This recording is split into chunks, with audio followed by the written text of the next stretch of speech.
Então, boa noite, né, para todo mundo.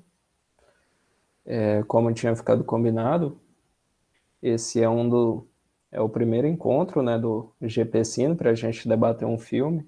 Um encontro assim já esperado a longa data, né? A gente já está planejando isso há muito tempo. Então, é um prazer, né? Todo mundo aqui. O filme de hoje eu acredito que todo mundo assistiu. A Onda, né, o, no original em alemão, de Welle. É uma longa metragem, né? É lançado na Alemanha, ali em 2008, que traz justamente essa questão, né, da possibilidade do nascimento de um novo regime ditatorial, né, de um novo regime fascista, e como um regime é formado e a necessidade, né, da união das pessoas para a formação desse regime, né. Com o levantamento de dados sobre esse filme, a gente percebe que ele foi baseado, né, num fato ocorrido em 1967 na Califórnia, nos Estados Unidos, com um professor norte-americano, Ron Jones, que ministrava uma aula de história, né, em Palo Alto, e ele criou justamente essa experiência de motivar os alunos, né, nessa questão de experimentar na prática como seria um ensino, ou como seria um regime totalitário, né, de fascista, né? Quer falar mais alguma coisa, Danilo, sobre o início do filme? Sim, saudações a todos aí, né? Também agradeço a participação. Acrescentando um comentário aí do Vinícius, né? Ele trata de um filme do professor, né? De pseudônimo, né? Do Heimer Wenger, que ele vai fazer uma experiência, né? Com esses alunos, que no o primeiro debate que se impõe, né? É justamente a denominação da autocracia e da anarquia. No início do filme, ele ia fazer fazer um paralelo, como se fosse uma eleitiva, né, de uma semana, no qual ele queria ministrar a disciplina de anarquia, o conteúdo de anarquia. No entanto, o outro professor que ele não se dava tão bem, e, e pela como é que fala? Pela presença no filme, demonstra que ele tinha uma certa idade, uma certa carreira a mais que o Heimer nessa escola. Né?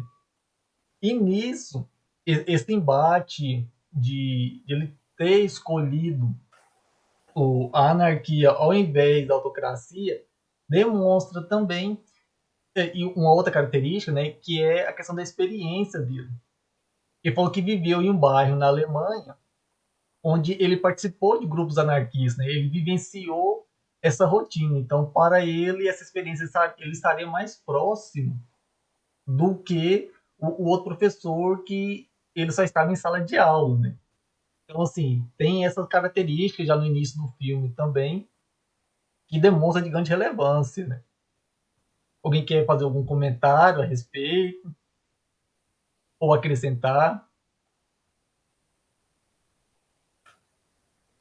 Eu acho que nessa questão aí, né, Danilo, no, no início do filme é posto que ele sempre ministrava a matéria de anarquismo, né, justamente por isso, e com o atraso dele integrar o projeto dele, acaba ficando com esse outro professor, o que gere aí, né, acaba gerando uma disputa, né, que até um momento do filme ele é, coloca os alunos para marchar, né, para atrapalhar a aula do outro professor.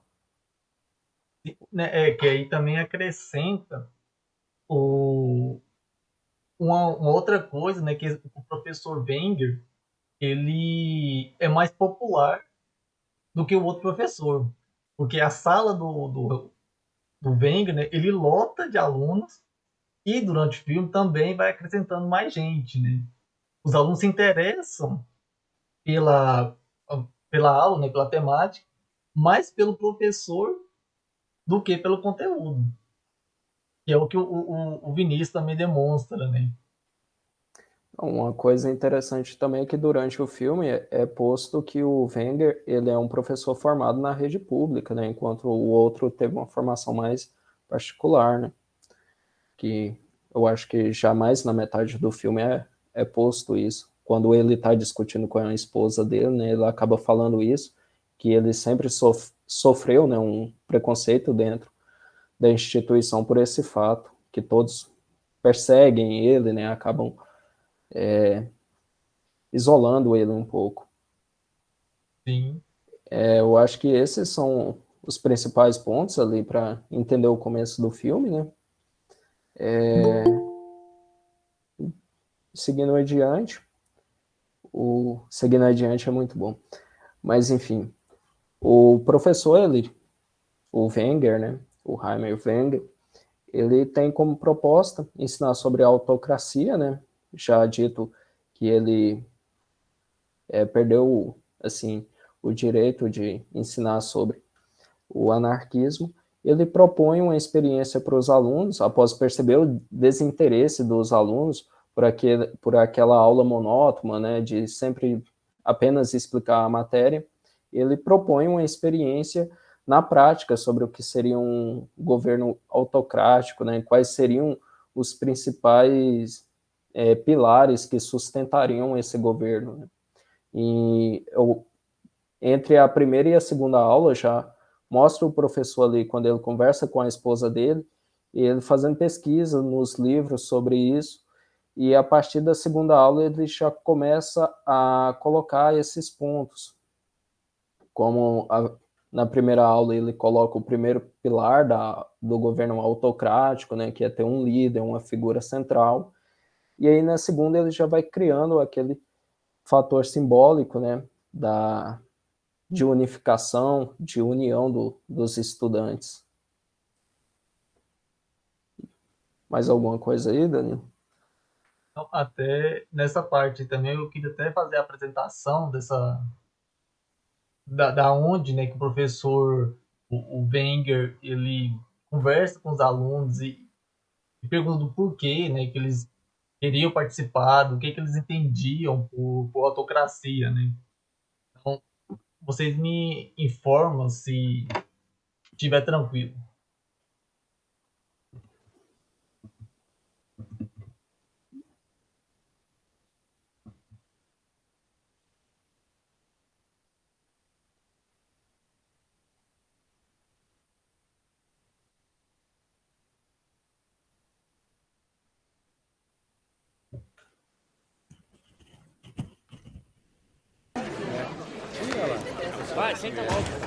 Olha, gente, eu confesso que eu tô muito surpreso com tanto interesse pela autocracia. O áudio tá tranquilo? Tá sim, tá tranquilo. Tá um pouco baixo, mas dá para ir. Ah, vou aumentar aqui.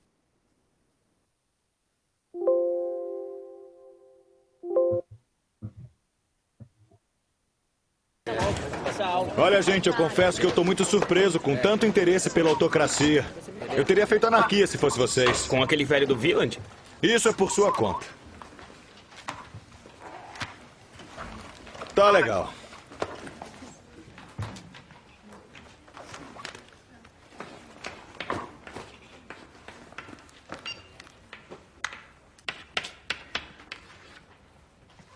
Autocracia, o que é isso?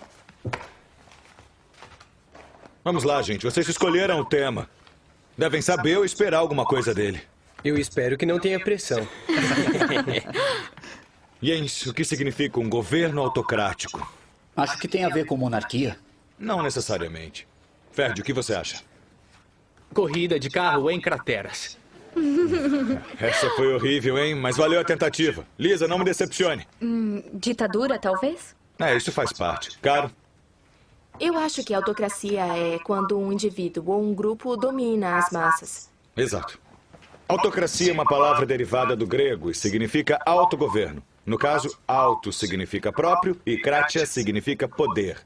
Na autocracia, o indivíduo ou o grupo no poder tem poder ilimitado para mudar as leis, se achar necessário. Conseguem pensar em algum exemplo? Qual é, gente? Vocês conhecem pelo menos uma ditadura. O Terceiro Reich. Não, de novo não. Escutem aqui, eu não escolhi o tema, mas nós vamos ter que falar sobre ele essa semana. Eu preparei um material para vocês. A gente tem mesmo que ver tudo isso de novo? Olha, é um assunto importante. Tá, o nazismo era uma droga, a gente já sabe disso, e aí? O nazismo era uma droga. E tem outra, isso não vai mais Ah, é? acontecer. E os neonazistas? A gente não pode se sentir culpado por alguma coisa que não fez. Não é questão de culpa. É tudo uma questão de responsabilidade histórica. Acontece que eu sou turco, cara. Responsabilidade, todo mundo sabe. O que todo mundo sabe? Tirando alguns alemães orientais, claro. Aí qual é? Eu sou da parte oriental. Eu tô falando dos skinheads. A gente não pode falar de outra coisa? Tipo o quê? Que tal da administração Bush? Peraí, isso tá ficando interessante. Então você acha que outra ditadura seria impossível na Alemanha? De jeito nenhum, estamos além disso. Marco, e você o que acha? Não sei.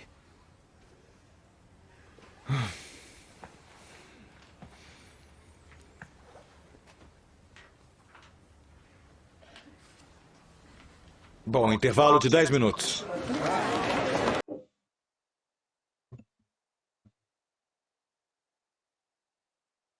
Então, uma coisa interessante nesse início, né? São duas, na verdade, né? Primeiro, é o desinteresse dos alunos pela temática e pelo não conhecimento também do significado da palavra. E segundo, a parte quando ele fala, o Wenger, né? De que a pergunta, né? Que se não seria possível uma nova ditadura na Alemanha.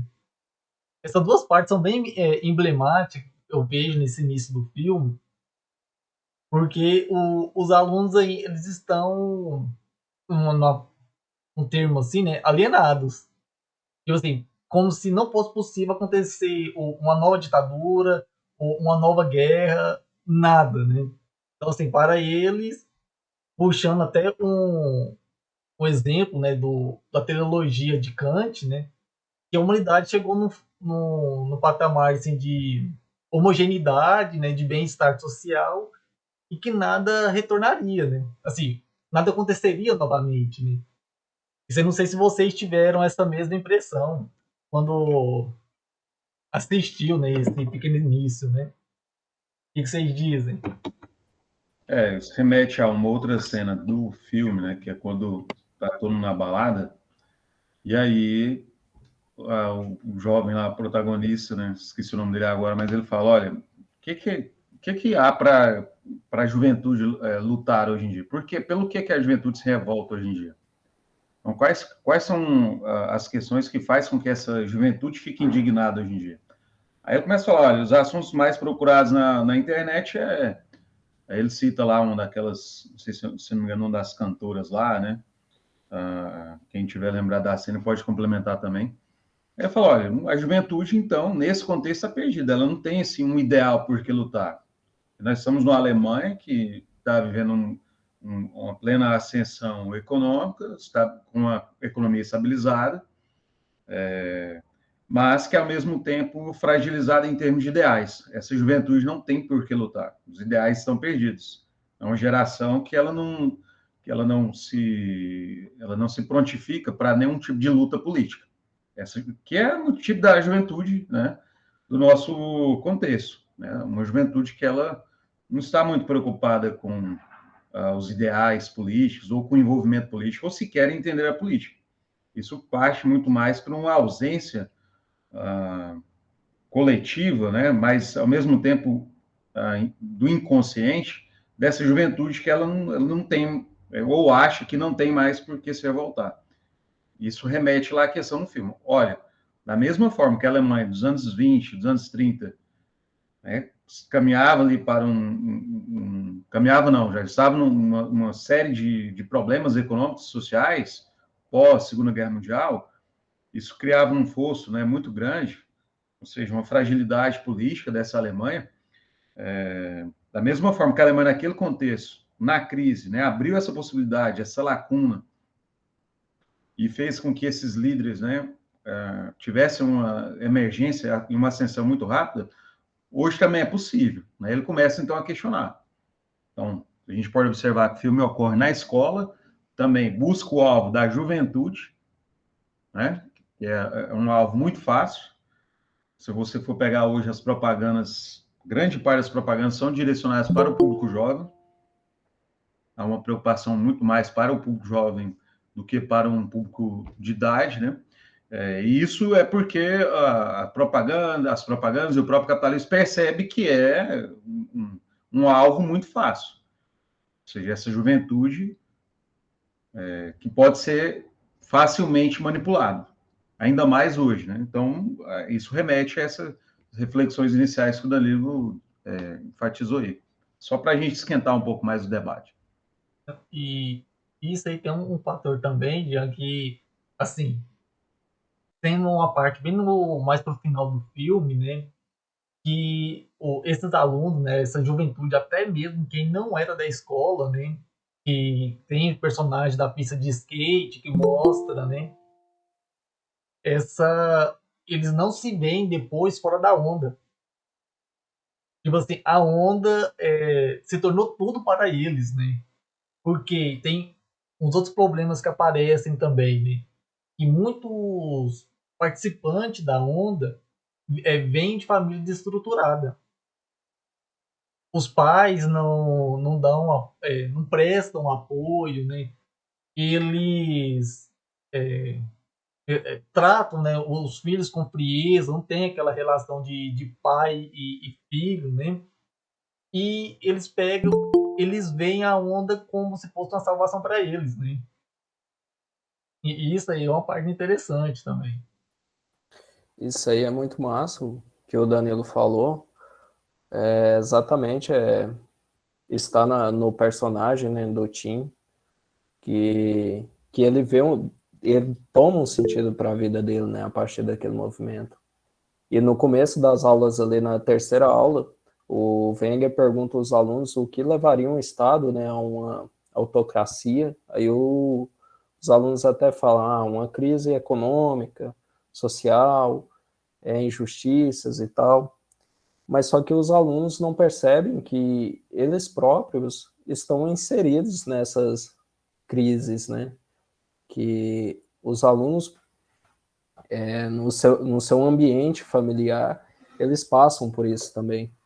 E aí entra a questão do personagem do Tim, né, da Carol, do Marco e da Lisa, né, da Lizzie, que é uma aluna tímida e tem dificuldade para se expressar, né, e que a partir desse movimento ela começa a se transformar um comportamento mais rebelde. O Marcos, por exemplo, no jogo de polo aquático, ele extravasa a raiva, né, com agressão física. Um comportamento muito semelhante que a Igreja Universal também faz, né, com relação aos fiéis, que é trabalhar justamente a questão do inconsciente, ou seja, as propagandas, você está sofrendo, você tem problemas, depressão, você vê vultos, né, você tem problema no casamento, né, então venha hoje mesmo, né, que nós temos a solução para o seu problema. Ou seja, você trabalha, você canaliza essas angústias, você canaliza essa fraqueza, né, que acontecia na Alemanha na época de 30 ou 40, e a partir disso você coloca essa energia numa força maior, ou seja, você começa a criar todo um movimento da qual o Hitler, obviamente, se inspira ali no fascismo, né? Lembrando que o fascismo é feixe, né? Se eu pegar essa caneta aqui sozinho, eu quebro ela facilmente. Mas se eu começar a juntar aqui 10, né, ou 15 canetas, né, eu vou juntando, eu não consigo quebrar mais. A ideia é formar um todo, né, a ideia é fazer com que, pelo menos visualmente, desaparecesse o elemento das classes sociais, ou seja, as classes sociais não estariam mais presentes, segundo o discurso, né, nem no fascismo e nem no nazismo, porque todos comporiam um corpo, um órgão. Ou seja, se eu pegar as frases de impacto do Mussolini, tudo pelo Estado, nada fora do Estado, né? Ou seja, todos fazem parte desse corpo do Estado, todos são tratados da mesma forma e com equidade. É um discurso, obviamente, que ele atrai, né? Ele atrai o indivíduo ali semelhante ao canto da sereia e facilmente ele já vai incorporando esses símbolos, inconscientemente, né? Mas é tudo pensado, todo o discurso, toda a forma como que o Hitler chegava nas cidades e preparava todo uma espécie de cenário cinematográfico mesmo, tudo ensaiado, as bandas, as crianças na parte da frente, era tudo milimetricamente pensado pelo Führer e pelos seus assessores para fazer com que o fascismo, né, como já dizemos o Engenheiro do Havaí, o fascismo fascinante deixa gente ignorante fascinada. Então, ou seja, primeiro há essa atração, esse fascínio das massas, né? Não gosto de usar esse termo massas, mas um dos termos que é muito utilizado por aqueles que se dedicam, né, a fazer reflexão da propaganda de massa, né? Mas não gosto de usar muito esse conceito de massa. Mas é a ideia de colocar todos, né, na mesma sacola de forma homogênea. Essa é a ideia também do fascismo. Não há classes sociais. Se você for analisar aquele outro filme lá, o documentário, né, a Arquitetura da Destruição, você também já remete a uma questão fundamental aqui, que é como que o Hitler ele introjeta todo um ideal de higienização para a classe trabalhadora. Então, eles começam, dentro das fábricas na Alemanha, a criar lavatórios. Ou seja, esse trabalhador começava a tomar um banho antes de entrar para a fábrica e depois de sair. Ou seja, para ele não ser identificado como um trabalhador, até mesmo as vestes dele ele deixava dentro da fábrica. Ou seja, como que o fascismo também, o nazismo também vai criando essa ideia de higienização da classe trabalhadora para fazer com que ela se identifique com uma coletividade da qual ele faz parte do todo, e não mais de uma classe social. Ele faz parte do Estado, ele faz parte de uma corporação que é muito maior, né? Então, o documentário Arquitetura de Destruição fala um pouco mais também sobre a questão de como, né, os médicos criados pelo fascismo, pelo nazismo, são chamados médicos monstros, né? Eles eliminam por completo ali todo indivíduo que tinha qualquer tipo de deficiência física ou mental dentro da Alemanha. Então, esses indivíduos já eram retirados dessa sociedade, eles não eram aceitos dentro dessa sociedade, semelhante ao que acontecia em Esparta. Mas, enfim, só para não delongarmos, vou deixar vocês entrarem também no debate. Vamos participar aí. Ô, Jean, só fazer um acréscimo aí, que eu acho uma coisa que eu achei interessante ao longo do filme, né, é as cenas que vão sendo apresentadas, né. Inicialmente, né, aí o Danilo apresentou a cena e ficou bem evidente, né. Há diversos momentos eles mostram o professor de costas, né, como se fosse a câmera estivesse no quadro, né, e mostra tanto o professor quanto a turma de alunos ali na sala, né.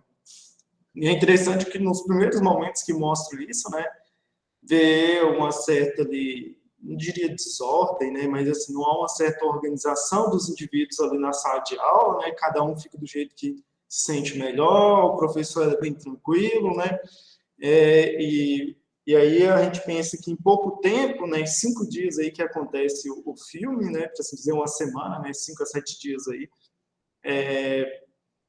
ele vai fazendo um processo de organização da sala, né, reorganizando a sala, no sentido de que, reforçando um pouco isso que você falou, né, de organizar e os indivíduos passam a acreditar que não existe nenhum tipo de divisão, né, isso fica bem evidente, né, fazendo essa comparação, fica bem evidente aí na sua fala, a forma como que ele organiza a sala, né.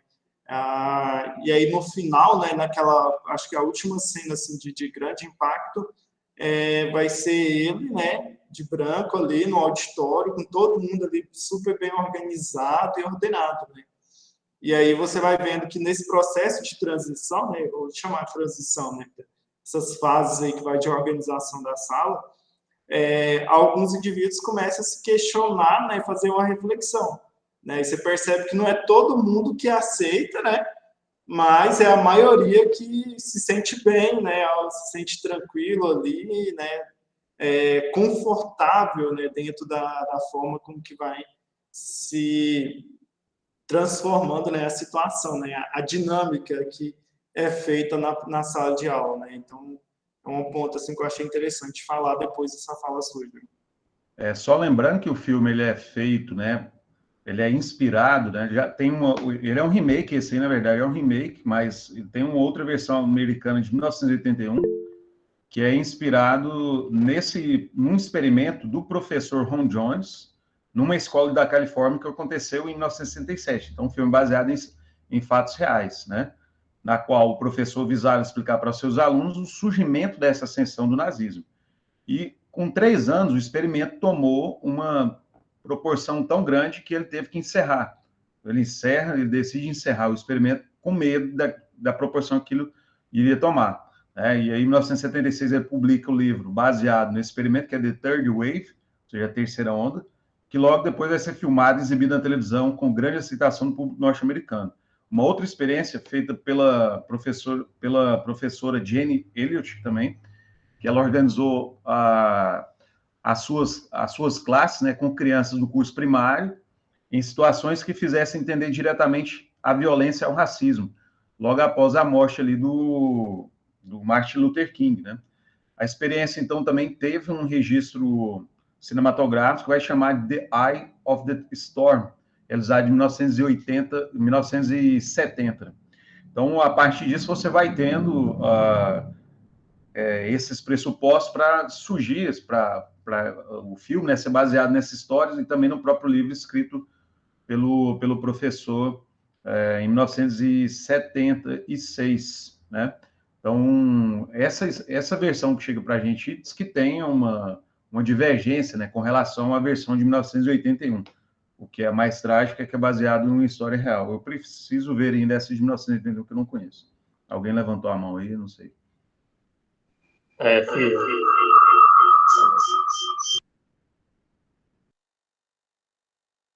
Pode ir, Matheus.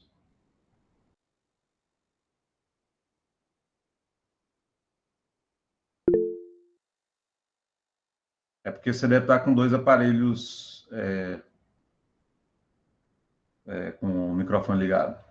Você tem que desativar o som de um. Uhum.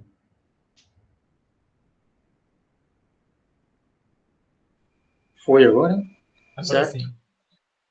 Eu ia comentar justamente da versão de 81, que eu assisti hoje à tarde. O primeiro ponto interessante é que essa versão ela não foi feita para estrear em cinema, ela foi feita para estrear na televisão, TV aberta mesmo. Esse é um caráter muito interessante, até no YouTube é bem curtinho, 47 minutos, só a versão de 81. É quase um curta-metragem documental, ele é bem propagandístico mesmo. Inclusive chegou a passar na sessão da tarde, em 84, aqui no Brasil. E ele tem um caráter muito liberal, ele é muito liberal porque ele não faz uma crítica só ao regime nazista, no caso, é quase que uma crítica a todos os regimes sociais que tentam subjugar a individualidade dos sujeitos, digamos assim. Tem uma cena explícita disso, que uma moça da sala vai conversar com a mãe dela em relação à onda, e a mãe dela começa a estranhar esses movimentos sociais que suprimem a subjetividade dos sujeitos, né? Um discurso muito liberal. Assim. Inclusive, em 81, era o Ronald Reagan, né, que estava nos Estados Unidos. E uma das primeiras políticas que ele aplica é a volta das orações nas escolas. Então, tem esse caráter um pouco liberal, conservador ali na versão original, que eu pude observar. A versão de 2008, que é a versão alemã, parece que eles aprofundam mais em estudar a psicologia dessa perspectiva da onda afetando a psicologia dos alunos. Porque, por exemplo, na versão original, você não tem essa ideia de trabalhar o entorno social dos alunos do exterior da escola, no caso. Só se entra na escola. Na versão alemã, já é diferente, né? Já traz a perspectiva da vivência dos alunos, dos preconceitos que eles já têm previamente em relação às aulas da onda, como eles carregam esses saberes prévios, né? Antes de receber as perspectivas fascistas mesmo da onda, como a própria cena mostrou de um aluno tendo uma ideia meio que xenofóbica, né, em relação aos orientais ali. Ele tem essa fala já. Então, a versão original tem essa ideia de regionalizar essa obra, esse fato que aconteceu, que foi real, né, que nos Estados Unidos, para regionalizar na questão alemã. Eu só não tenho muita propriedade para falar, porque eu não sei o que estava acontecendo na Alemanha em 2008, mas deve ter uma relação muito intensa, assim, com base nesses sujeitos naquele presente ali, né? Como eles regionalizaram essa obra que é dos Estados Unidos, que tem uma linguagem bem mais liberal, até conservadora, assim, no filme oficial, que eles conseguem aprofundar mais na psicologia alemã, na psicologia dos sujeitos, como eles recebem, como os jovens recebem essa ideia nazista, essas perspectivas fascistas, algo que não vai mais voltar para eles, mas está muito presente. O filme de 81 já é bem mais diferente nesse sentido, do que eu pude observar. Assim.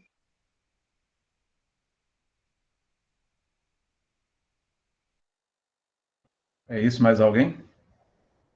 Tem o Matheus comentou, duas falas aí, que foi do Matheus e do Renan, a questão da psicologia, ela é muito fundamental nesse filme, é justamente a questão da uniformização dos alunos, como o Renan citou. Em uma determinada parte do filme também, o Tim, como ele se sente, né, que ele é a onda, a onda é a família dele, no caso, né, ele queima, bem no início, né, quando começa a usar as roupas brancas, queima todas as roupas antigas dele, né, da Adidas, da Nike, e passa a usar apenas um uniforme. Então, assim, ele se torna uno, né, no caso dessa onda, né, que me lembrou bastante também o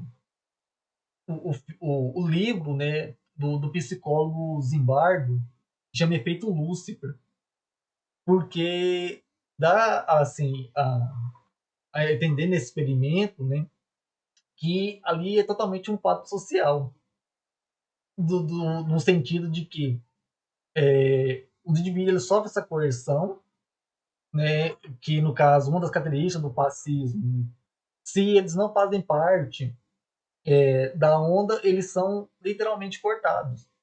O que acontece com o irmão da Carol, que mesmo pequenos, né, sem entender nada assim dessas questões políticas ou dessas terminologias, o que é ou não uma ditadura, eles se tornam parte disso, realmente saber o que é.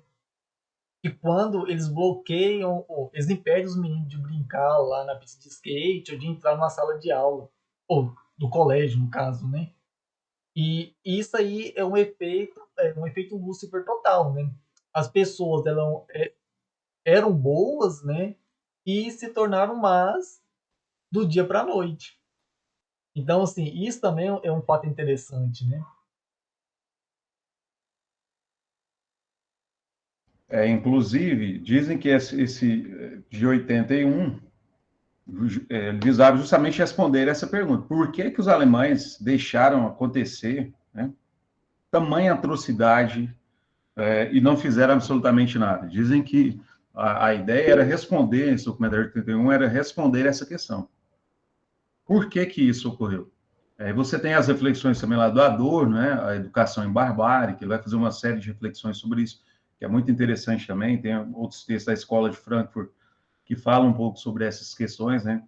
Como que uma sociedade ela acaba sendo permissiva com relação a essas questões. Isso nos reflete, né, nos leva aí a pensar de como essa psicologia das massas, né, ela atua enquanto um fenômeno, né, fulcral, né, enquanto um fenômeno muito eficiente, né, perante a sociedade. Porque essa questão da violência, se um indivíduo comete sozinho, ele pode até ser ratificado, ele pode ser repreendido no momento ali da sala de aula. Agora, quando essa violência passa a fazer parte do cotidiano, ela passa a integrar o comportamento social, ela passa a integrar todo um conjunto, né, de significados de uma sociedade, isso passa a ser naturalizado, que é uma das explicações também, né, da própria psicologia. Ou seja, você joga ali, né, alguns dos indivíduos enquanto bode expiatório e fica observando a reação, né? Se ninguém tiver compaixão por esse indivíduo, você pode constatar claramente um despertar muito grande das pessoas pela violência. Então, em circunstâncias da qual essas vítimas não conseguem reagir, né, há uma tendência muito maior das pessoas mostrarem-se cada vez mais violentas, como que é o que está acontecendo hoje também na nossa sociedade. Ou seja, há uma permissividade para essa violência ocorrer de forma generalizada. Lógico que não é só essas questões que explicam a violência, mas numa sociedade da qual todo o contexto ali está propiciando, né, da qual há impunidade, como está acontecendo no Brasil atualmente, você observa que essa violência passa a ser algo cotidiano.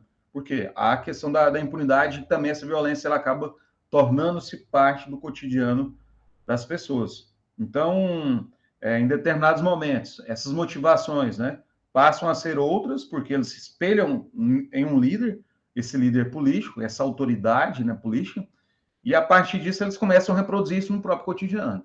Então, a ideia lá desse de 81 seria responder isso. Por que a Alemanha permitiu essa violência? Será que hoje nós conseguiríamos permitir também essa violência? Mas aí, se a gente jogasse o Sartre, aí já daria outro debate que ele não concordaria com absolutamente nada disso. Eu acho que essa pergunta aí do professor Jean ela é respondida no próprio filme, né? Porque na atualidade a gente tem uma semelhança muito grande com o filme. Quando o autor começa ali, o professor Wenger começa a mostrar ali os elementos, né, do que seria uma autocracia, que aí ele mostra justamente a união desse grupo, né, presente ali no filme, e que acaba fazendo a exclusão dos que não se assemelham àquele grupo. A exemplo disso, a Carol, quando ela chega na sala, né, sem uma camisa branca, ela acaba sendo excluída, e aí as pessoas tendem a justificar a exclusão dela, porque ela era sempre a favorita, né, a popular. E aí entra outra questão também, a criação de um símbolo, de um lema, que permite esse grupo, né, ser identificado, ser notado pelos demais grupos. E aí vale a gente pensar a atualidade, né, que a gente tem tanto uma valorização muito grande da bandeira, a gente tem um lema, no caso do filme, o lema deles é disciplina é ordem, né? E além disso, esse sentimento de união, né, vai justamente de encontro com os outros grupos ali, quando eles têm um embate com outro grupo anarquista, né, que acaba brigando.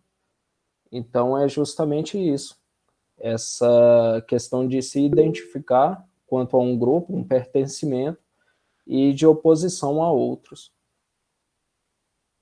O Renan levantou a mão aí. Eu só destacar que você fala do início aí, muito interessante, que a gente compreende, faz uma discussão um pouco sobre a questão dos movimentos sociais, né? A questão aí da imagem, né, a logo, a imagem, algo para representar, né, para constituir determinada força e para ser reconhecido em todo lugar, né? Você faz ali um logo, né? O que é a primeira coisa que eles fazem depois que eles criam o logo lá da onda, né? Eles saem pela cidade toda espalhando aquilo, né? Eles têm que espalhar, né, que existe alguma coisa, chamar atenção, né, para os indivíduos começar a falar, o que é isso, né? Vamos descobrir o que é, né? Vamos ler, vamos perguntar algo do tipo, né?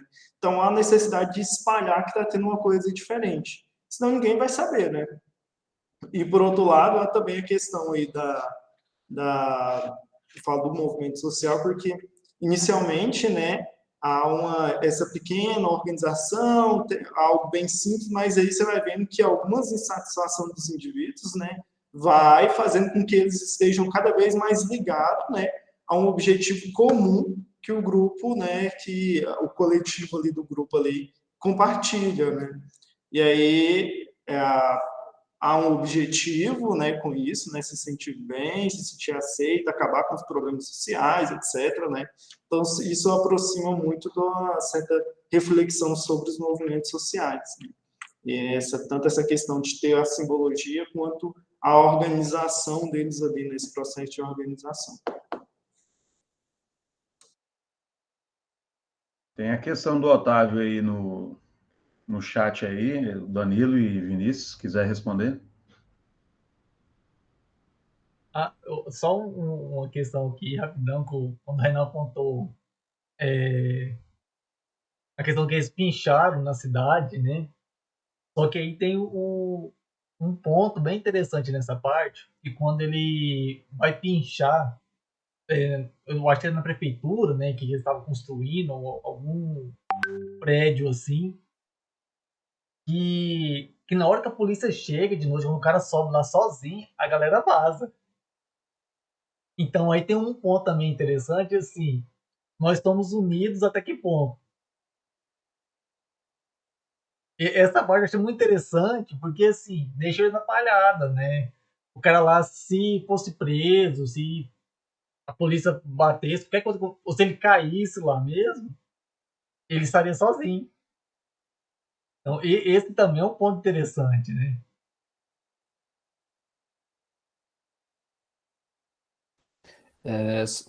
Sobre a questão do Otávio, eu acho que sim, é bem.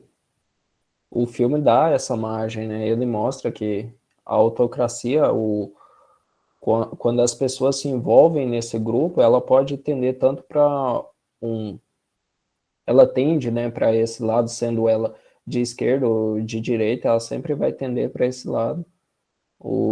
Aquele livro 1984 do George Orwell, ele fala justamente disso, né? É muito interessante o livro, que dá também essa margem, né? Que tanto o movimento de esquerda ou de direita, ele sempre, quando se distancia de um princípio, ele acaba fazendo essas questões, né? E ele se torna mais autocrático, mais ditador.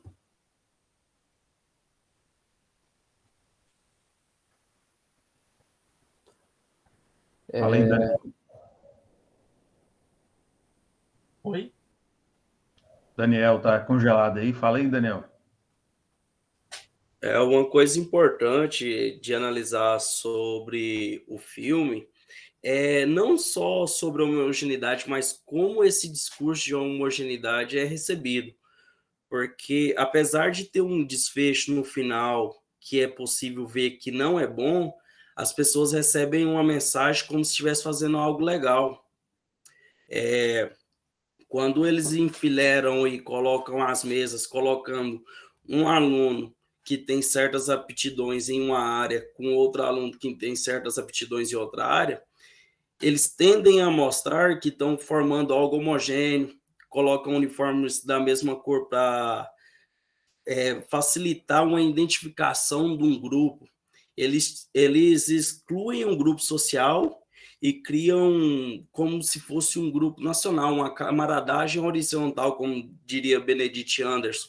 Só que a questão é que, mesmo que eles façam coisas más, esse discurso de camaradagem, de homogeneização, está tão engendrado nas pessoas que eles não são capazes de perceber o quão prejudicial pode ser as atitudes que eles tomam em favor de uma causa autocrática, digamos assim, como pôde mostrar o filme.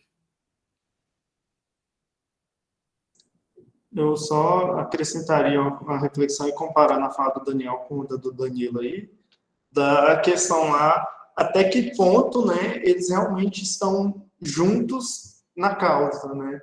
Qual que é o limite aí da organização dos indivíduos, né?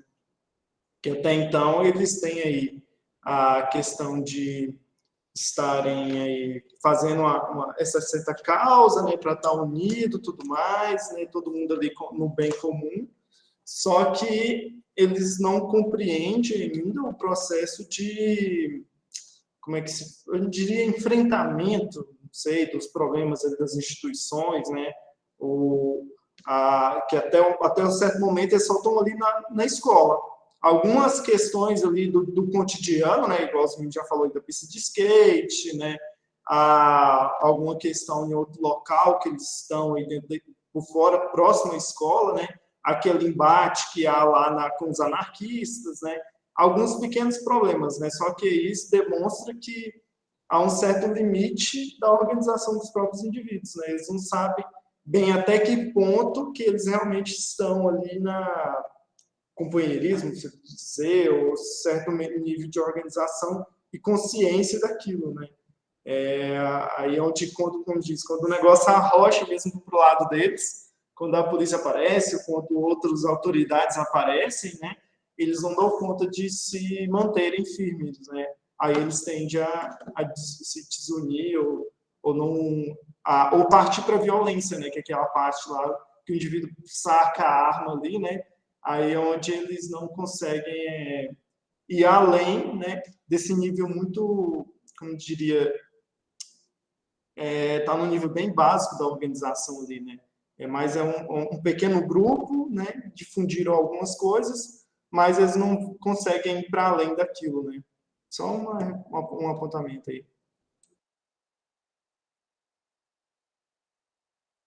E isso também dá margem aí, Renan.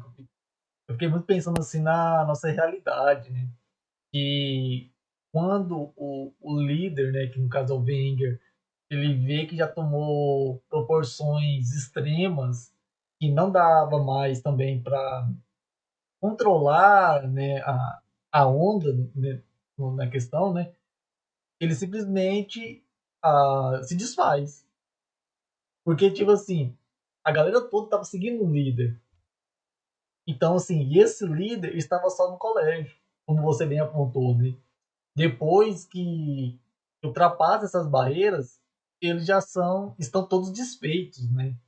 Que no caso, como chega no fim trágico na questão do filme, mas denota isso também, né? Igual se vamos trazer para nossa realidade na questão do nosso presidente aí, né?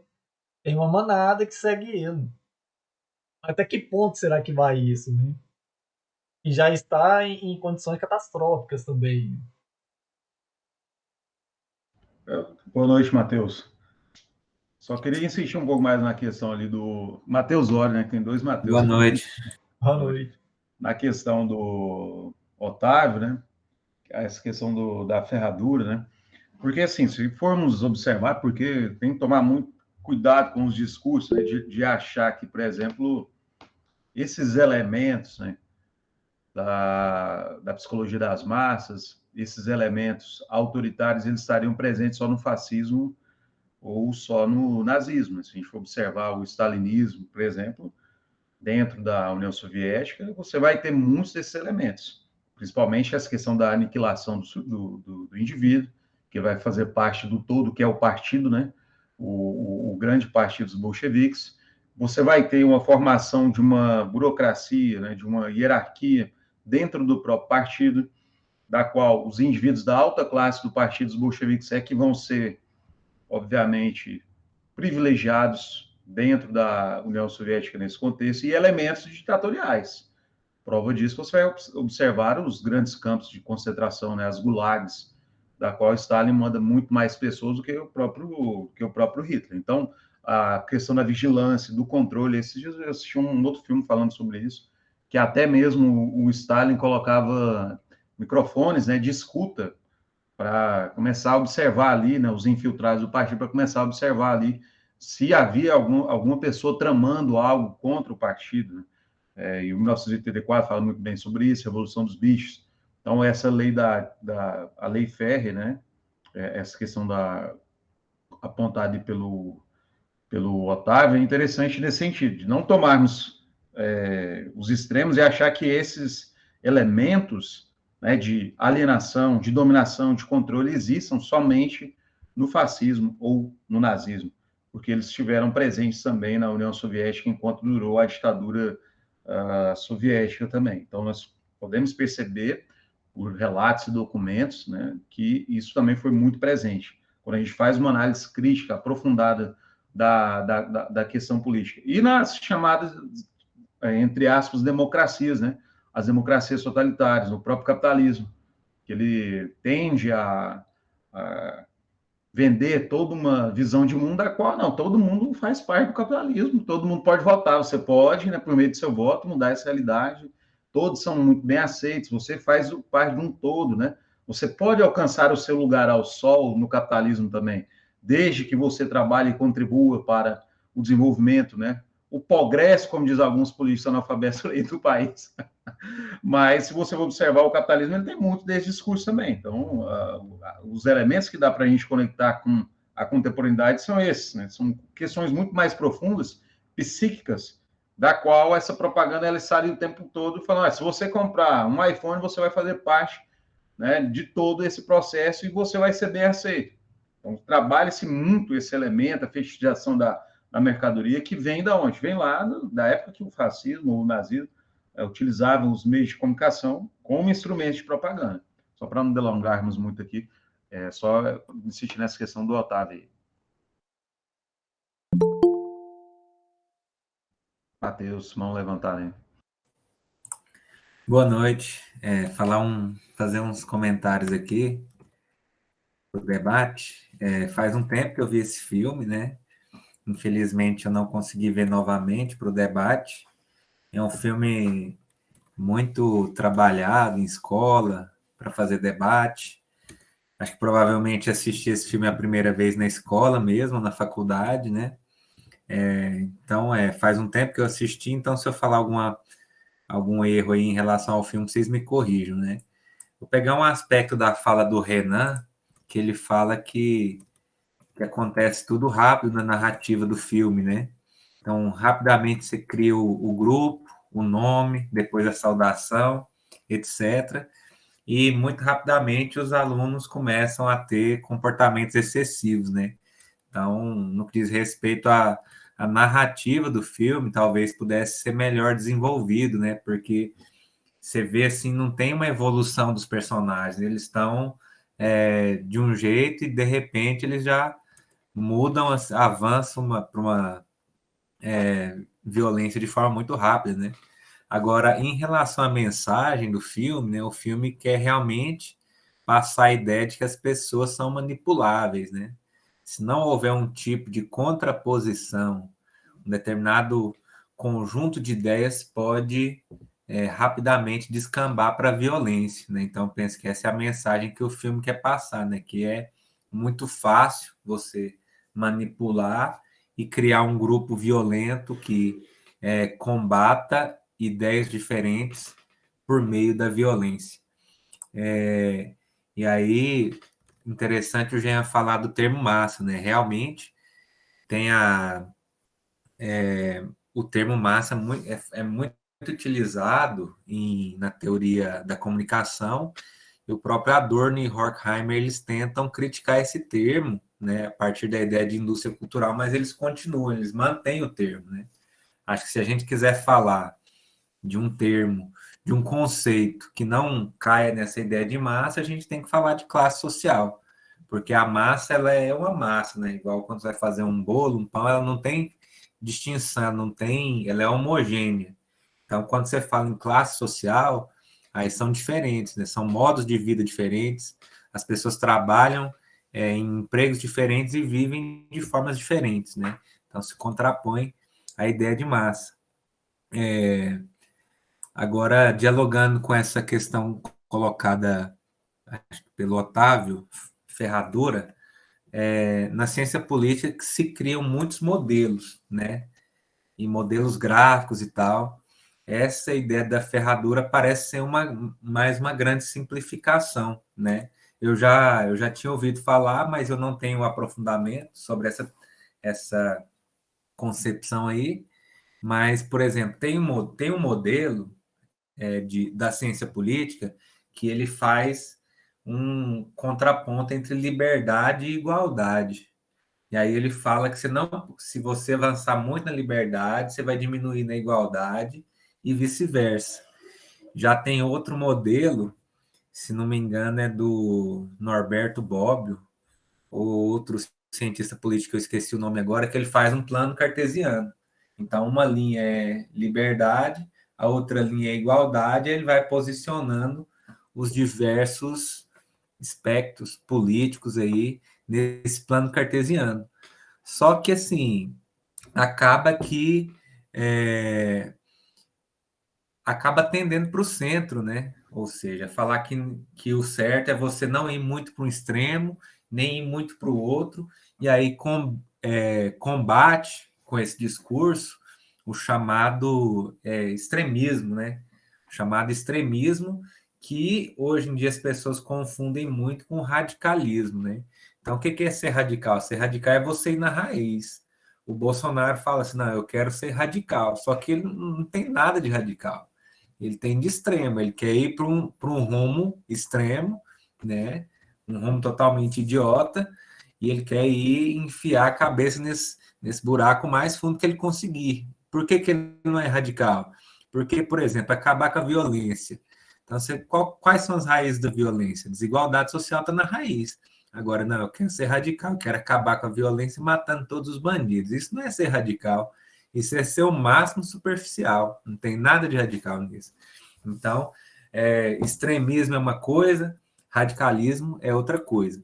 Aí a questão da liberdade e da igualdade que tá presente aí na maioria dos modelos políticos, né, que muitos consideram que são inconciliáveis, né? E aí eles colocam que o liberalismo é liberdade.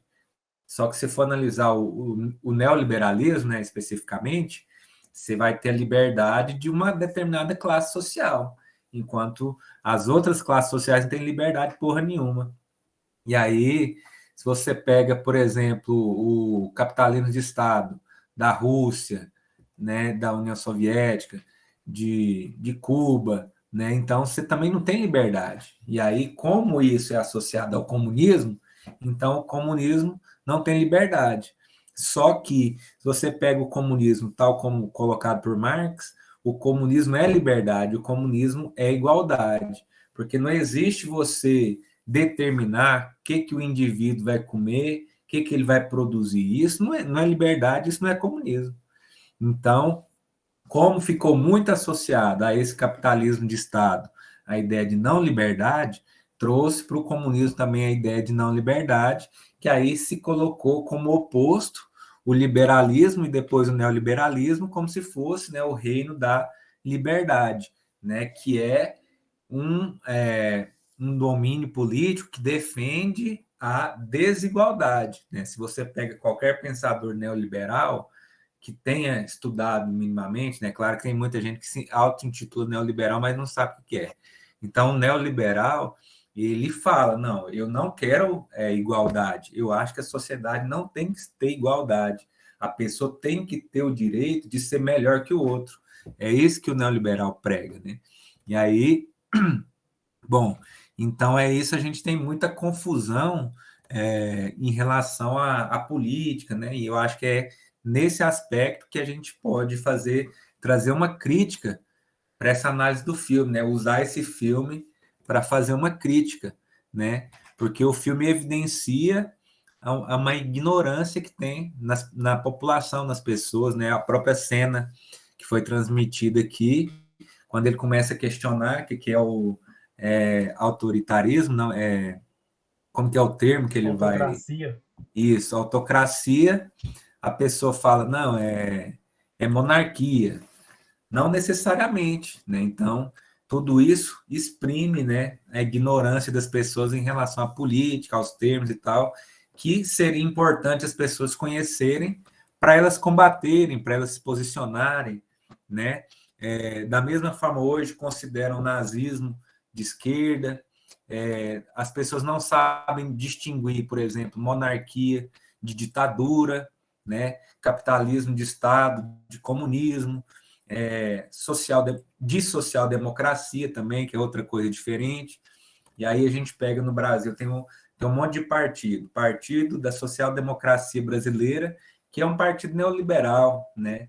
Se for pegar a social-democracia, seria até, vamos dizer assim, anacrônico, um tipo de política que não caberia mais. Então, Partido Comunista do Brasil, que não tem também nada a ver. Então, isso tudo exprime, né, a ignorância da população, das classes privilegiadas, de muita gente em relação à política, seus termos e tal. E eu acho que a partir daí a gente pode trazer uma crítica boa a partir desse filme, né? Que as pessoas, por não terem conhecimento, acabam se deixando levar por determinados discursos e por como já foi colocado aqui no debate, a questão psicológica de ir na onda, né? De muitas pessoas, como muitas pessoas estão defendendo a mesma coisa, é mais fácil de você acreditar, né? Se você nasce numa família, num país muçulmano, por exemplo, a chance de você ser muçulmano é muito maior, porque é aquilo que você conhece, é aquilo que você convive. Então, se você só conhece pessoas muçulmanas, você vai tender a achar que aquilo é a verdade, que realmente toda aquela doutrina é verdadeira. E se você nasceu lá e se opõe a isso, primeiro que você pode morrer, e segundo que você pode não conseguir se expressar, né? E aí vai da personalidade da pessoa também. Para a pessoa estar num lugar que é dominado por determinado conjunto de ideias, para ela romper com isso, ela tem que ter uma personalidade muito combativa, né? E aí não é nem questão de ser uma pessoa de boa índole, uma pessoa ética, antiética, mas é, às vezes, a personalidade da pessoa de querer combater, de ir contra aquilo tudo, né? E, às vezes, a pessoa tem uma personalidade combativa, ela pode usar esse combate para trazer ideias positivas, como também para trazer ideias negativas, né? Então, acho que fica aí para a nossa reflexão importante com esse filme a necessidade de buscar conhecimento, a necessidade de compreender, né, as relações sociais, as relações políticas, para a gente se posicionar e não ser manipulado, né, por ondas como essa do filme.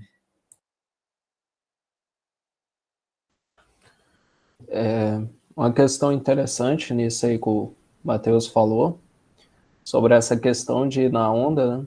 Muitas pessoas perguntam o porquê, na época da Alemanha nazista, a população permitiu, né, que massacrasse os vizinhos, enfim, as pessoas que conviviam ali no meio social. E aí, no final do filme, o professor Wagner, né, ele pede que os seus alunos levem o Marcos para frente, né, porque ele não quer cumprir mais as ordens e tem toda aquela questão. E aí é apontada justamente essa questão de uma formação. Em apenas uma semana, os alunos já tinham uma formação, né, de seguir aquilo sem questionar. E aí a gente pode trazer também para o professor Matheus falou sobre a questão do Brasil, a gente pode trazer justamente para o Brasil aquela questão de sempre estar querendo lutar contra a corrupção, que esse é um ideal que todo político vai alcançar no mandato dele, que ele sempre vai, que ele quer acabar com a corrupção, né?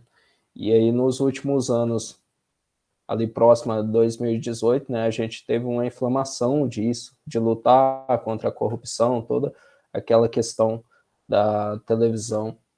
E aí, no final, a gente compreende o porquê, né, um indivíduo é eleito pela sociedade, né? É justamente por essa formação gradual, por essa formação idealizada na sociedade.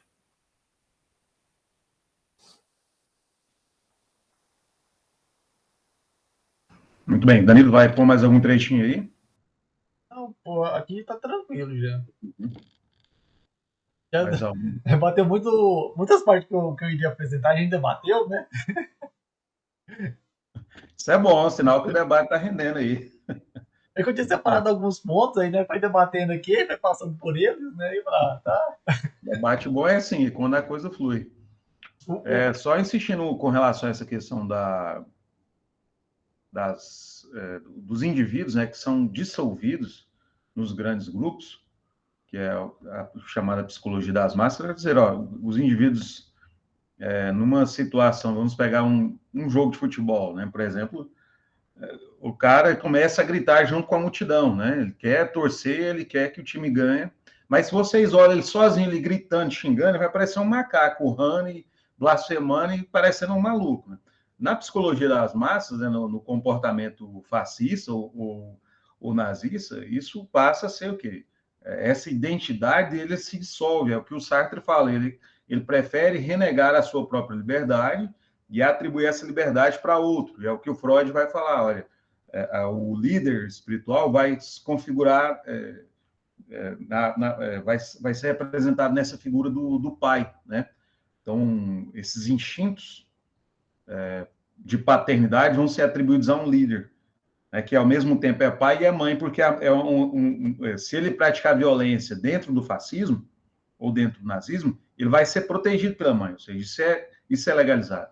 Porque, como diz lá o Mussolini, tudo pelo Estado e nada sem o Estado. Qualquer mínima suspeita, você já é considerado um indivíduo que vai contra todos os ideais de uma coletividade. Então, você tem que ser expulso, você tem que ser banido desse tipo de sociedade. E aí, uma outra série muito interessante, o Conto de Aia, né? Não sei se vocês já assistiram, muito bom também. Que mostra a sociedade bastante vigiada, bastante controlada, da qual a gente começa a perceber muitos desses elementos também. Acho que seria até uma outra série, posteriormente, a gente provocar um debate com relação a ela, que dá para pegar muitos elementos ali. É uma série que ela vai te trazendo uma série de angústias, você vai assistindo e vai sentindo-se controlado. É a ideia do fascismo, do próprio nazismo, da sociedade totalitária, da sociedade do controle, né? Porque cada esquina você tem um indivíduo ali com a arma, né, meu amigo? Muito bem, o cara muito bem equipado, e há uma tentativa até mesmo de controle da mente, né? Que é uma tentativa que se tivesse mais tecnologia naquela época, na verdade, eles vão ser muito bem desenvolvidos por conta dos experimentos, né, do nazismo, mas se tivesse muito mais, ele faria com que a sociedade permanecesse até mais tempo. E aí nós podemos perceber que o capitalismo depois apropria-se dessas formas de dominação e controle. Então, esse indivíduo projeta a sua imagem, a imagem do líder de um pai, né? Esse pai autoritário, prefere renegar a sua própria liberdade para seguir a ordem, a imposição desse grande líder, né? Então, isso é explicado pela psicanálise. Quando esse inconsciente é muito bem trabalhado. Então, não dá para explicar essa dominação, esse controle, somente do ponto de vista materialista ou somente racional. Há elementos aí de uma inconsciente que também é trabalhado, né? Aí a psicanálise contribui muito para a gente entender essas questões. E trabalhando sempre nessa questão das frustrações desse indivíduo. Olha, a Alemanha foi proibida de criar um exército, a Alemanha foi proibida de ter mais de 100 mil homens, a Alemanha foi proibida de ter submarinos, a Alemanha... Olha, isso é impossível. Nós vamos rasgar esse Tratado de Versalhes, porque nós não concordamos com nada disso. A Alemanha, ao contrário, tem que ser uma das maiores potências. Então, você mexe com aquilo que há de mais precioso para determinados indivíduos, que é a sua nacionalidade, as suas feridas, as suas chagas ali de um contexto, uma Segunda Guerra Mundial, e fala, é possível, eu tenho a solução para isso. Obviamente, era um cara muito visionário, e o Joseph Goebbels, que escrevia, né, os discursos, também pensava muito, né, tinha muita autoridade dentro do partido, ele pensou claramente isso, de criar todo um conjunto de organização de rádio, de televisão, para manipular essas massas. Não só o rádio e a televisão, mas os símbolos que são criados, todos os discursos, toda a postura, né? Semelhante ao que os produtores fazem hoje com os cantores sertanejos. Os caras ensaiam até mesmo os passinhos que os caras vão dar no palco ali. Vocês vão usar essa roupa, vocês vão usar esse discurso, vocês vão fazer esses gestos. Se a gente for observar, você tem, assim, pode ser um exagero, mas não. O Hitler era totalmente... Você pode observar que o discurso dele era pensado, até as pausas, né? Dava uma pausa ali para falar, mas para agir com grande eloquência. Então, se nós começarmos a observar, essa questão do inconsciente é muito bem trabalhada e muito eficiente. Mussolini já fazia isso, quase que há 5 anos atrás, ao fazer discurso para uma multidão de 5, 10 mil pessoas totalmente paralisadas, totalmente quase que nem piscava o olho só para ouvir o discurso Mussolini. O Hitler era fascinado pelos discursos Mussolini. Mussolini vai ser o grande inspirador, né, do Hitler. E aí nós podemos perceber que a questão do inconsciente é muito bem trabalhada e eficiente nesse contexto. Só para reforçar um pouco mais essa questão aí da psicologia ou da própria psicanálise, para explicar esses elementos, né, da fascinação. E já temos um outro cara da Escola de Frankfurt, que é o Dieter Prokop. Quando ele fala lá sobre fascinação e tédio nos meios de comunicação, se a gente for comparar os dois conceitos de fascinação, né, o conceito de fascinação, nesse contexto, dá para ser aplicado para entender um pouco a questão do fascismo. Essa fascinação pelo discurso, pelos símbolos, pelo ódio e pela violência também. Porque o outro é meu oponente. O anarquista lá no filme é meu oponente. Então, todo aquele que não vai com o meu discurso, tem que eliminá-lo. É uma coisa muito típica do Brasil hoje. Ou você é de direita ou você é de esquerda, senão nós vamos te eliminar. Né? Tanto quem é da esquerda radical, quanto quem também é da direita radical. Nós somos nesse dualismo extremista no Brasil hoje. Bom, é basicamente essas questões. Uma coisa, falando da questão da propaganda, Jean, dá para relacionar muito também com o Black Mirror. Porque, assim, em vários episódios, né, tem essa questão do controle e, no caso, assim, como o Black Mirror é mais recente, né, essa questão do algoritmo, né? Então, assim, os indivíduos, eles vão por interesses em comum, né? Então, assim, como eu sempre falei, né, a questão do pertencimento ali era o interesse em comum de todo mundo. O jeito que o professor conduziu, né, desde o início até o fim trágico ali, foi o interesse em comum de todo mundo.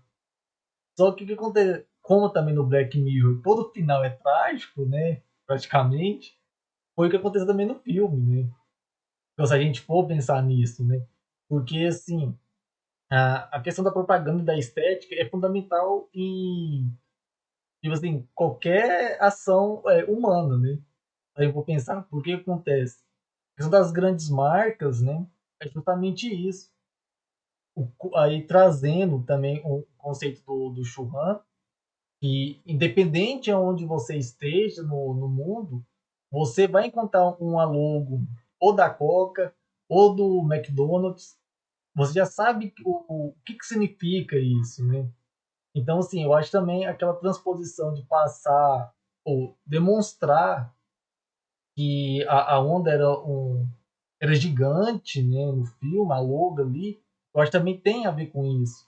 Independente de quem visse aquilo, eles iriam reconhecer o que era, né?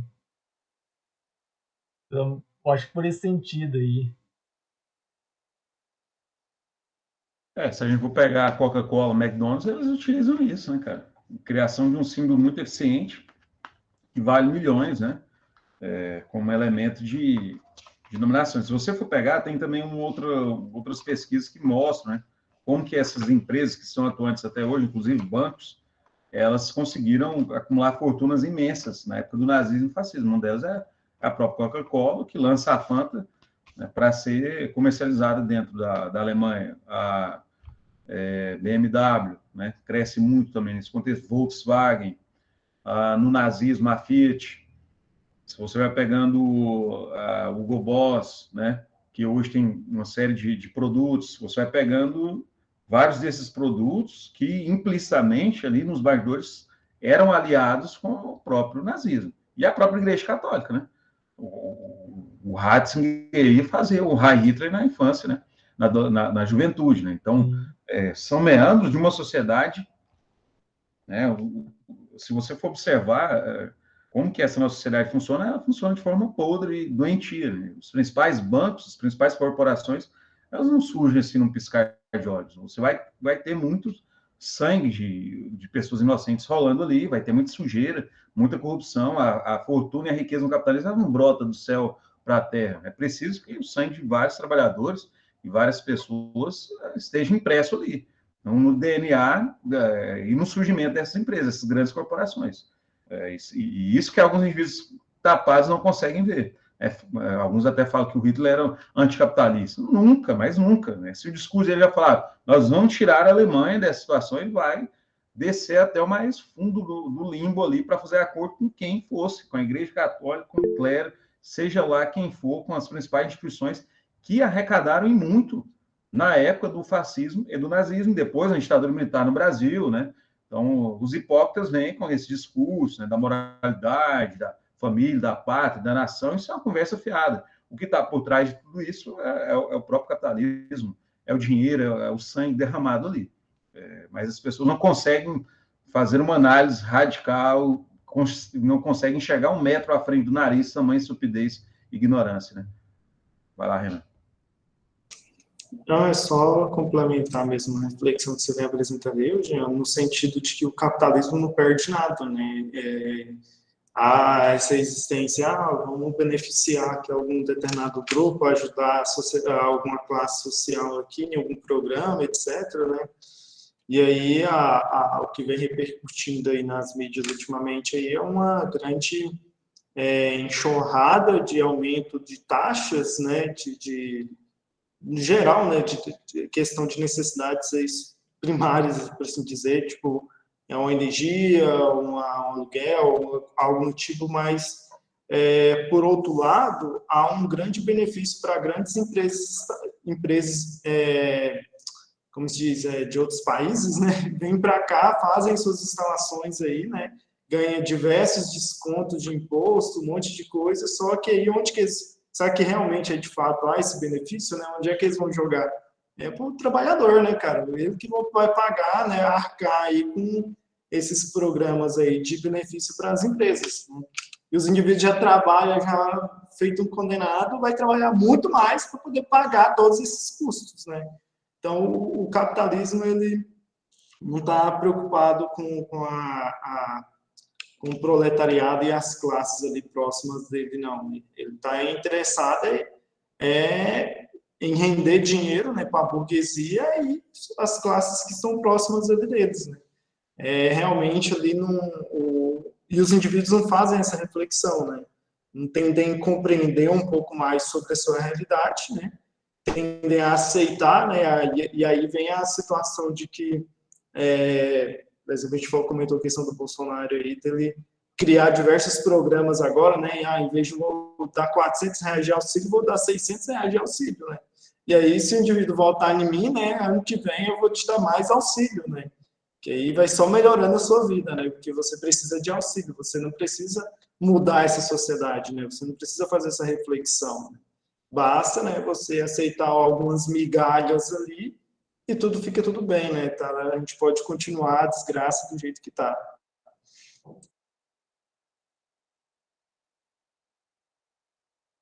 Justamente, encaminhamentos finais aí, já passamos chegamos a 1h30, nem vi o tempo passar. Só mais uma questão. Eu acho que essa questão que o Jean trouxe aí do dissolver, né, do indivíduo na massa social está muito ligado à questão da globalização, justamente pelaquela questão de quem não compra as marcas não faz parte do todo, né? E aí entra diretamente com a questão do filme. O Jean deu o exemplo aí da torcida. No filme, ele faz os alunos marcharem, né, em uma certa união, enquanto os alunos não alcançam aquele mesmo padrão, aquela certa união, os alunos não param, ou seja, os alunos tendem a alcançar o mesmo tom a ponto de eles não escutarem apenas as pisadas de um ou de outro, né, mas sim o todo. E essa, na verdade, é a busca de todos os indivíduos, tanto na atualidade, né, nessa globalização, é a busca de um sentimento de pertencimento, de fazer parte de algo.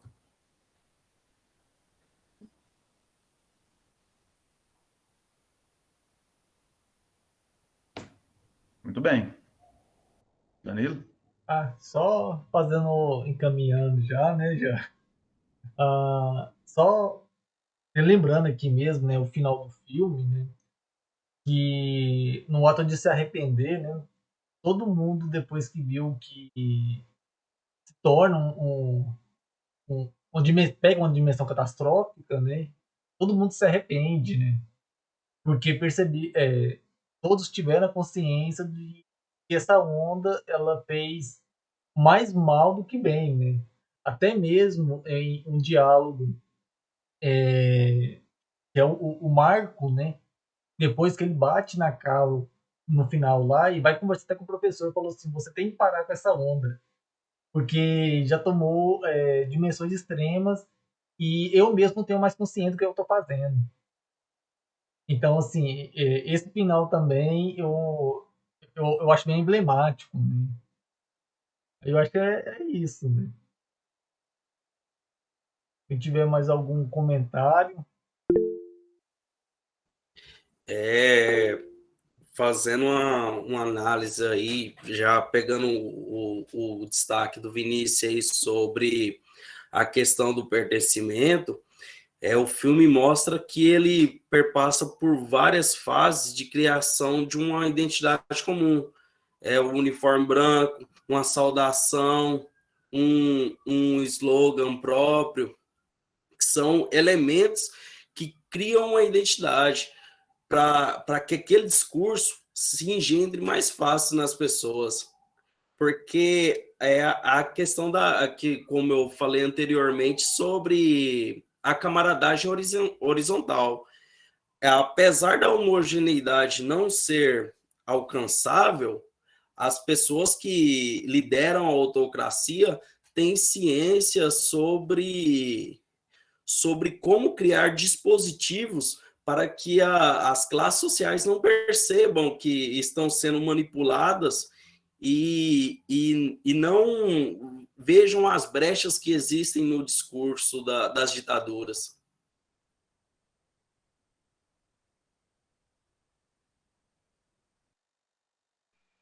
Então, essa ideia da identidade em comum, que o filme até expressa isso, uniformizando os alunos, concepcionando o grupo a um símbolo, me fez até lembrar da própria estética nazista, pela arte deles, no caso, pela própria cinematografia nazista. Então, eu estava assistindo esses dias O Triunfo da Vontade, da Leni Riefenstahl, que era cineasta, né, do Hitler, produziu os documentários propagandísticos deles, dos comícios que ele realizava. Todo o filme é construído em torno da ordem, pela própria decupagem, pela própria estruturação dos planos. Então, a própria estética nazista, né, encomendada pelo Joseph Goebbels também, que orientava ela nesse sentido, é conduzida nessa ideia de uma harmonia, de uma ordem, de todos se sentirem uma ideia comum, né, uma ideologia em comum. Como se os sujeitos no filme, né, eles marchassem conforme a trilha sonora, conforme o próprio discurso do Hitler nos comícios. É muito persuasivo o documentário, é muito persuasivo, é algo que entra no psicológico mesmo. Por isso que, inclusive, o nazismo, os nazistas odiavam o jazz, né, porque o jazz para eles era desordem total, não era uma harmonia ali musical. Eles execravam, eles fizeram propaganda com o jazz nesse sentido, né? Então, essa ideia da homogeneização dos sujeitos pela ordem, de fato, é expressa até na própria arte deles, né? Na cinematografia, nas músicas, etc. E isso é muito forte, estava muito psicológico daquela população alemã. Interessante. Mais alguma questão aí, pessoal?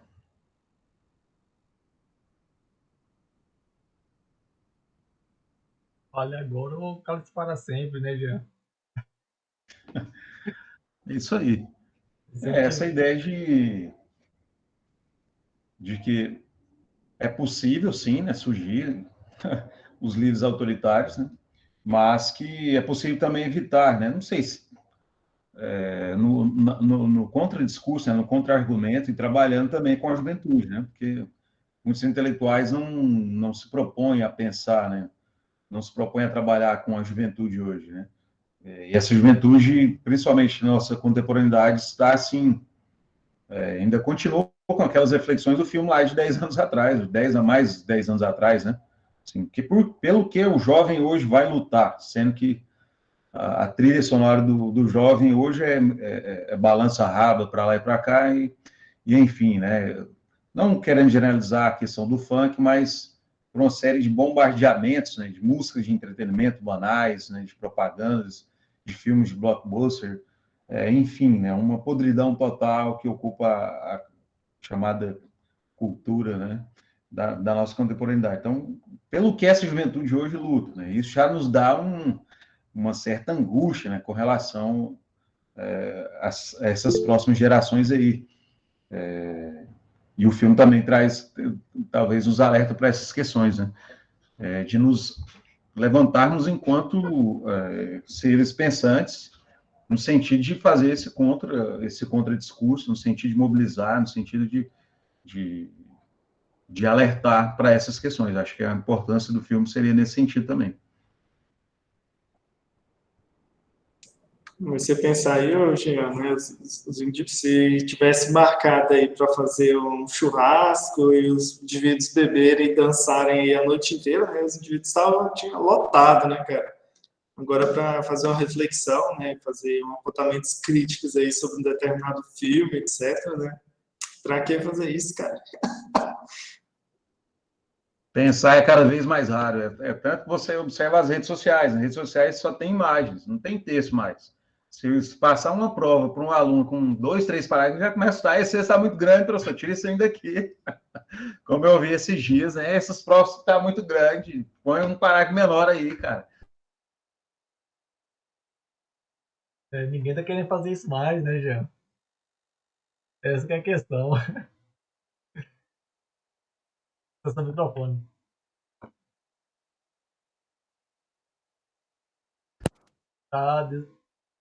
Agora sim. Já não dá para te ouvir, não, cara. Eu acho que você mexeu aí.